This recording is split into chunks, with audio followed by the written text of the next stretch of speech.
Hello guys, Nichelle learning with Card Overflow here, and we have Ryan Levine, who just got fourth at Timonium, Maryland Regionals with what? FTK Pendulum.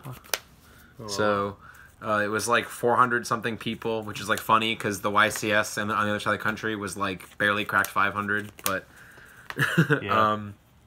yeah, this is just like a pretty standard FTK. This is my first time playing the FTK, so there are probably some cards like don't make sense or like aren't optimal that I'll like cut later or figure out later. But it was just like pretty standard. So like 3 Astro, 3 Chrono, Stargazer, Time Gazer, 3 Darkworm, 2 Zero Gate, and then 1 Infinity Gate.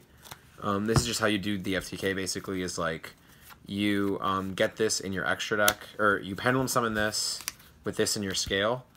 And this says you can pop the other, you can pop like another face-up card and itself to summon Darkworm from your extra deck. Yep. And then when this gets destroyed, it goes into your scale. So you have this, and then you pop your other scale with that that was going along with this, summon this from your extra deck. And then this, when it gets destroyed, has another effect to put it in your scale.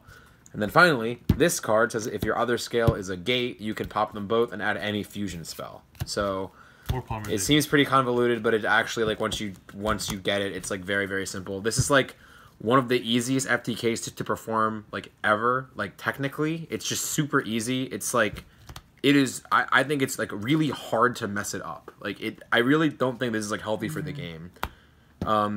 3 mythical beasts, Cerberus. Like okay, I say that, but like obviously, like there are some sequencing that you can like play around like different hand traps more optimally, but it's just and then 2 mystical beasts, Jackal. So these are just like an extender to let you make Electromite before you pendulum summon, and there are a lot of hands where you can like summon Jackal and then get counters on Jackal to negate hand traps. So when they know that you're playing the FTK, they'll usually hold Ogre for the second Starving Venom. So there were a lot of hands I had where I summoned Jackal, where I like got 2 counters on Jackal before I used either of my Starving Venom effects. So there was never really a chance for them to like interrupt it like definitively. And then for the Magicians, it was just 3 Harmonizing, 2 Black Fang, 2 Purple Poison. Overdragon's not a dark. I didn't really want to draw like really bad ones like Jiangshi or Dragon Pit or anything like that. And then these, like, you brick when you draw too many of them. In this deck, actually, for like the FTK, it isn't actually just that bad to kind of get flooded with like a bunch of dark monsters. As long as you have some access to the gates, or if you just hard draw instant fusion, it doesn't actually matter how many like darks you draw. 2 Shrine and 1 Foolish, just more access to Darkworm, because just Darkworm is just kind of like the heart and soul of this deck. You just want to FTK them. 3 Pot of Desires, just drawing more, more cards makes the FTK just a lot easier. What happens if you banish the King Gate? You kind of just play like a normal Pendulum deck. Like I play Harbinger in my extra deck, so you just still kind of do the same thing, but instead of using Starving Venoms to copy the fusion to burn them, you just like copy Electromite twice and just like get more card advantage and then make Harbinger. So you just end on Vortex Harbinger, sometimes Jackal. Yeah, so this is just like, that's what makes this deck so insane, is if you don't have access to the FTK, you just play a good deck anyway. Like, you're just playing like a good deck. 2 Alliance, and then for Alliance we had 2 Pen Calls and then 1 Pendulum Paradox as the other target. I used to think very highly of this card, but like I just don't think it's necessary. Like, it's cool that like Alliance can get something else than just Pen Call, but I'm not entirely sure this card is like very good. And then 3 Instant Fusion.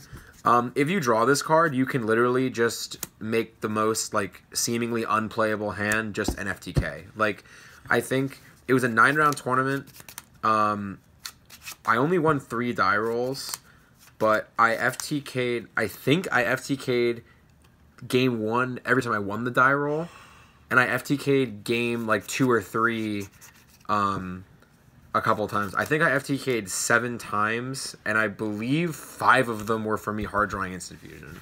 So pretty much, so this is a 3 of, so you draw this like roughly like 40% of your hands, and if you draw this, just almost anything can be an FTK. Like almost any 4 other cards in this deck are an FTK. It's so ridiculous. Then let's do extra. 2 Electromite, Zephyra, Metaltron, Decode's awful. Borreload, this is one of the last cards I put in, but I think you need it to beat Masterpiece and to beat like opposing Borreloads. This deck has a really good Draco matchup because Draco doesn't usually play hand trap, so the FTK will go through like almost all the time. But just in case, like for games 2 and 3, if they have hand traps or they Reaper you or something. Linkuriboh, this is for your level 1 fusion guy, and it just like if you go second. Oh, also if you go second with instant fusion, you can get Thousand Eyes, and Black Fang Edition can bring back Thousand Eyes if they kill it. But usually when I went second, I just summoned this one anyway, because Starving Venom not only just burns for 4k when you copy this, but it just gains 4,000 attack and is unaffected by card effects and has piercing. So you just summon it, burn them for 4k, and then attack with a 6,800 piercing unaffected by card effects guy. So that's just... why? That's game over Masterpiece if you use a Leerless burn. Yeah, it actually just is. Like, why is that okay? Underclock Taker. This is if you get Reapered or you need a way to like clear your Cerberus out of your extra monster zone. Vortex or Absolute Dragon. So a lot of I had a lot of games where, or not a lot, but like there are quite a few games where like you can do this for Vortex before you use Starving Venom. Or you can do it like before you even Pendulum summon, and then they just can't even use hand traps to negate your FTK. It's just, this deck is so ridiculous. Like, things like this shouldn't be possible, and not only are they possible, they're like consistent. It's just ridiculous. And then Harbinger, for if this is like if your second Starving Venom gets Veilered, then you make this, and it's just a spell negate. Put this in defense mode so their purple poison can't crash into your board. Vortex Dragon, you get it off Absolute. That's really pretty. Is that foreign? Oh my god. Okay. Yeah, I've got a translation here. If anybody wants. Oh. Yeah. Yep. Alright, anyway. 2 Supreme King. I actually really want to play 3 of this.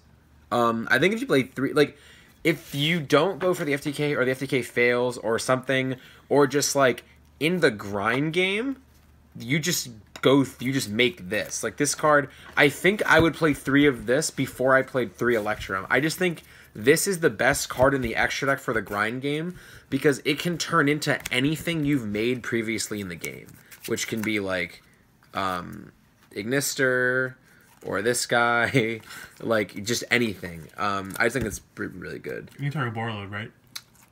In your graveyard, yes. I don't think so, If you have a border, oh yeah, but there are no zones it points to, so you can't actually take anything. You reduce the attack, and it can be targeted. But yeah, so this guy's really dumb. So this guy has a lot of effects. I've kind of just been talking about it, but I don't know what it actually does. It like gains 500 attack times its level, and then it can burn for 500 times its level. So when Starving Venom copies this, it just gains 4,000 attack, and then can burn for 4,000. So, like, that's silly. Yeah, a little bit. And then it's unaffected by all the other card effects. Like, that's a little silly. So then Thousand Eyes, because just like going second, sometimes if you draw this, you just need to like force a negation. And then if they don't negate instant fusion, so if they negate instant fusion, then you can play a second one if you draw 2. If they don't negate instant fusion and they just negate the Thousand Eyes and it dies, as I mentioned, Black Fang can just bring it back and you can use it again.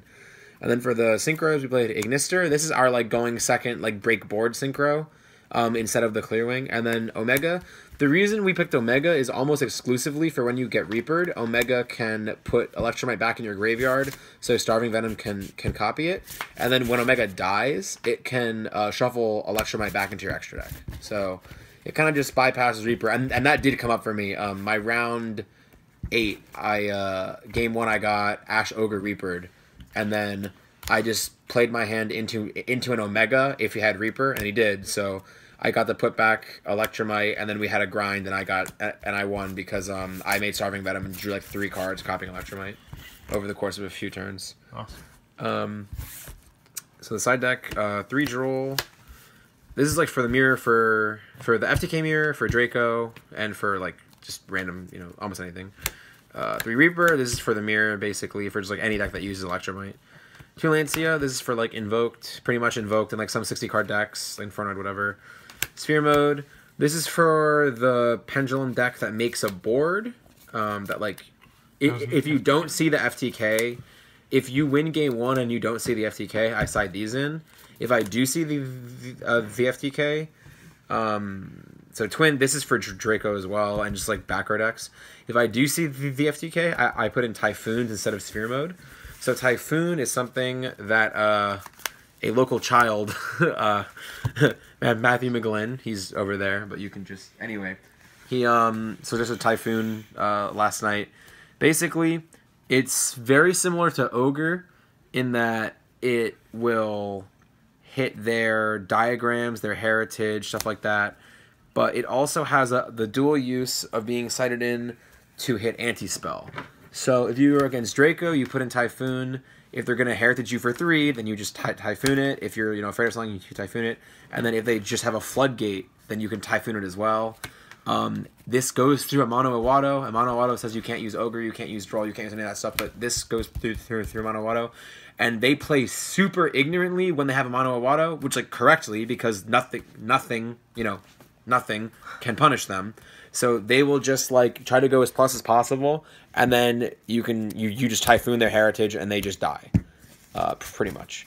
And then against the Mirror, it's good against the FTK deck because when they try to search the scales, search the instant fusion, Ogre hits the 0 gate, which they play 2 of, and if they have Astrograph, they can just search it again. Typhoon hits the Infinity Gate, so if they've already Pendulum summoned and they've put the Infinity Gate in their scales, I'm pretty sure you just Typhoon it, and then they just can't FTK you anymore. So never came up for me. I only played against one FTK deck, and I just 2-0'd him. So I didn't get to a game 3 where he was going for, or he didn't do the FTK game 2, so I didn't get to that point. But yeah, that was the deck. It performed pretty well. It like made me mad that this deck was like legal. Like every time I performed the FTK, I got like a little upset that this is just still allowed to exist. So like, yeah, I guess I did well, but it like wasn't really enjoyable. It wasn't really that enjoyable. It was just like yeah. Do you think that should be hit? I think it should. I think it should have been a while ago, but I feel like Salt Lake Draco just got like half of top 8 and like 3 out of 4 of top 4. So if Draco gets really popular, this deck is nuts. Like Draco, I don't think many of the Draco decks from Salt Lake made hand traps because against the regular Pendulum decks that just make boards, like it's just better to break their board than to hand trap them. But if you don't have any hand traps, this deck will just kill you. So that's kind of dumb. But all right, there you have it. Cool. Again, Ryan Levine with YGORG. Yep. So cool. Thanks.